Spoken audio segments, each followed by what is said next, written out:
皆さんこんにちは。完全感覚ベーカーです。本日の動画は中種法を使ったバターロールを作っていきます。ちょうど来月パンの製法をテーマにした私の書籍が発売されるので、その内容を先取りして中種法の魅力について存分に今回は解説しようと思います。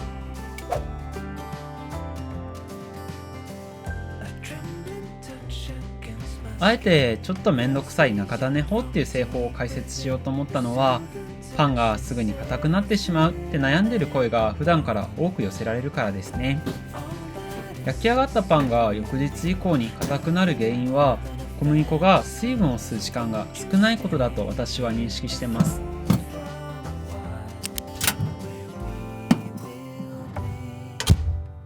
おそらく普段私たちが使っているストレート法は3時間ぐらいでパンが完成すると思います。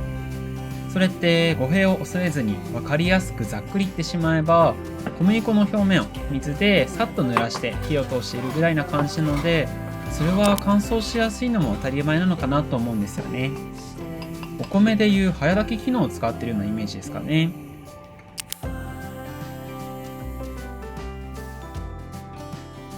だから現にパン屋さんでも大手パンメーカーでもほとんどストレート法でパンが作られることはなくて、柔らかさやしっとり感が長続きするこの中種法が主流になってますね。結構生地自体は水分量が少ないので表面がボコボコした感じになります。でもね、均一に粉っぽさがなくなって水分が行き渡れば、それでも中種は完成ですね。いい感じです。時間をかけて発酵種にじっくり水分を含ませることで乾燥しにくいパンが作れるのがこの中種法の魅力です。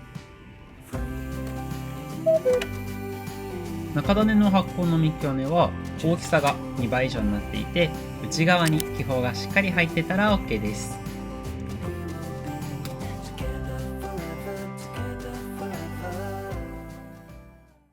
これから本こね生地を作っていきます。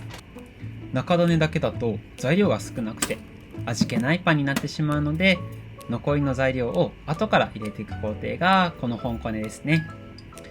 本こねに使う小麦粉の割合を増やすと、小麦本来の穀物のフレッシュさが強くなるし、中種に使う小麦粉の割合を増やせばより乾燥しにくくてもっちもちな食感になるので、使う中種の比率を変えてパンを作るのも楽しいかと思います。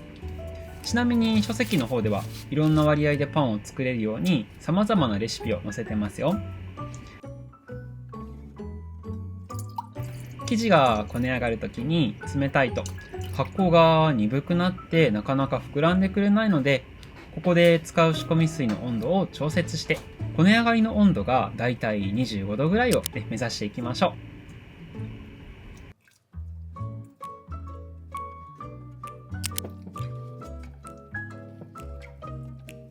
材料が混ざったら本こね生地と合わせていきますね。生地は休ませると発酵が進むのと同時にグルテンもつながるのでよく伸びるようにもなります。本こねの材料はこのままではトロトロでこねにくいです。だからここで混ざりやすくするためになるべく触らずに合わせていきますね。カードで切って重ねてを繰り返していきます。べっちゃべちゃな水っぽいところがなくなるまでやっていきましょ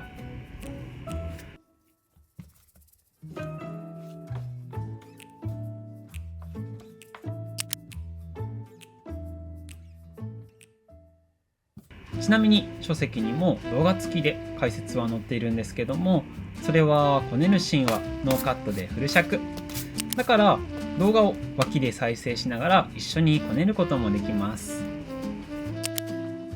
10分ぐらいこねて表面が滑らかになってきたらバターを入れてさらにこねていきます。この中種を使うとこねるのが楽になるってメリットもあります。さっき見たように中種の生地はすでにグルテンのつながりができていましたよね。だから後から加える小麦粉のグルテンをつなげるだけでこね上がりになります。それってこねるのに自信がない方でも中種を使うことで難なく生地をまとめることができるんですね。だからこそ中種を使って作るパンってボリュームが出やすくなるとされています。では生地の状態を見てみましょうか。理想的な骨上がりの状態は表面がつるりと滑らかです。押した時に弾力があって修復します。端っこを切って生地を伸ばしてみますね。こんな感じに薄い膜が張る状態がめちゃめちゃいい生地ですね。それではボウルに戻して発酵に入れていきます。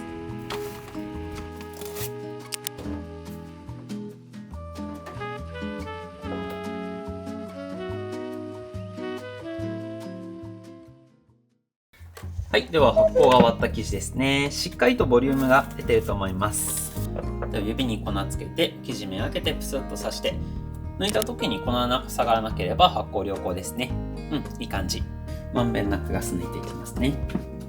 ふわふわ感がやっぱりストレート法と全然違いますね。もうこの時点でもうシルキーで柔らかいです。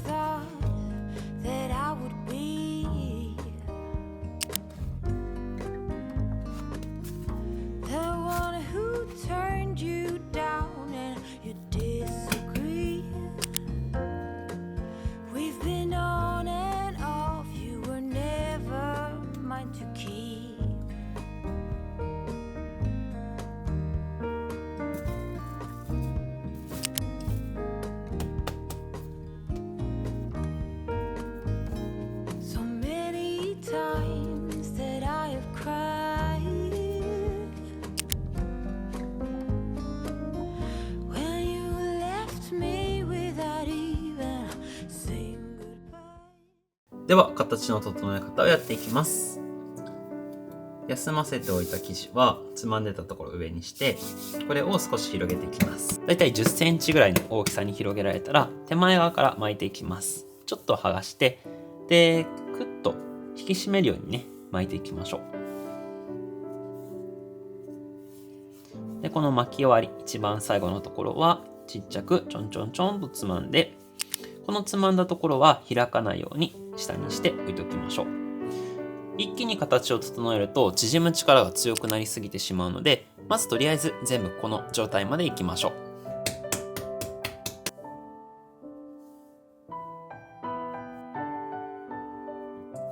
では全てがこの生子型になりましたら、成形した順番からこれを24センチほどに伸ばしていきます。ではね、軽くくっつかないように土粉振った後に W 描くように伸ばしていきます。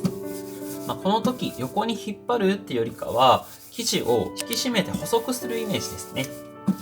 横に引っ張ってしまうと反対側の力が働いてしまいます。こうキュッと締めるイメージですね。で24センチどれくらいかっていうと、およそこのカードの2つ分。いいね。じゃあ全部このサイズにしていきましょう。細長くして24センチですね。伸ばすっていうよりかは細く引き締めるイメージです。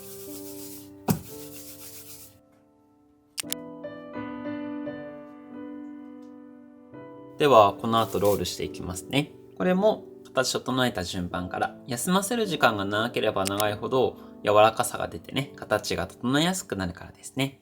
でこれはだいたい3等分したところのこの3分の1だけ折ります。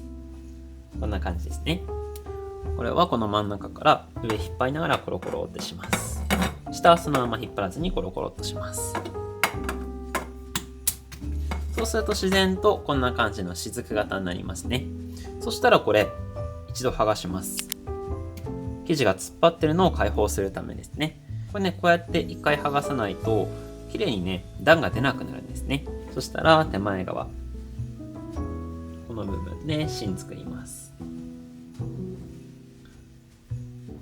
芯を作ったらこの中心のライン意識しながらちょっと引っ張りながらコロコロと巻いていきます。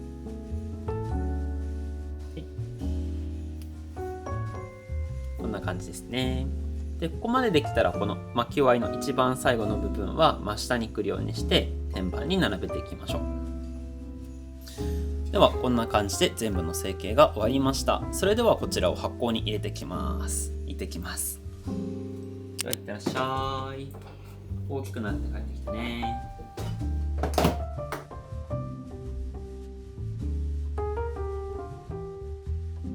ででは発酵がある10分ぐらい前に余熱を準備しておきましょ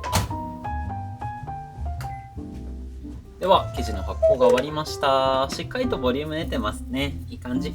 剥がすときラップに持ってかれないように注意してくださいね。では卵塗っていきますね。おそらく生地を作った時に余りが出てくると思うので、それ捨てずに取っといてくださいね。で一応2回目の発酵の見極め、押していただいてほんのりね指の跡が残るぐらいが発酵のね見極めですね。理想的です。じゃあ表面に卵塗っていきます。これも薄くまんべんなくですね。綺麗にきつね色の焼き色がついて光沢が出るようになります。では焼いていきます。いってきます。では、いってらっしゃい。美味しくなって帰ってきてね。スタート。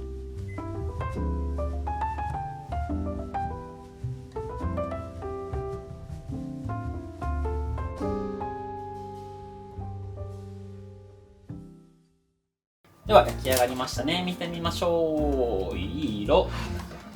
うまそう。では、焼き上がりこんな感じになってます。艶やかでうまそうですね。で今回は中種を使って焼いていったので生地の割にねボリュームも出やすくなってますし、その分ね発酵の時間もしっかりとってるので柔らかさがあってねしっとり感が長続きするパンに仕上がってると思います。ではこちらはね時間が経っても柔らかさが続くっていうことをテーマにやってるので、一応試食は明日以降に回してみたいと思います。はい、皆様おはようございます。2日目の朝ですね。パンを食べてみたいと思います。コーヒーも入れたのでこちらと一緒にいただきますね。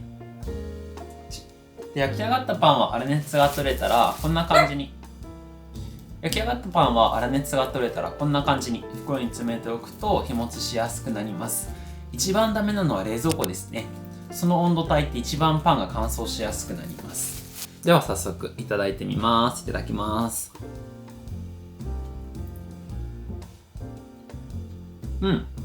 そこまでねパサつきはないですしね。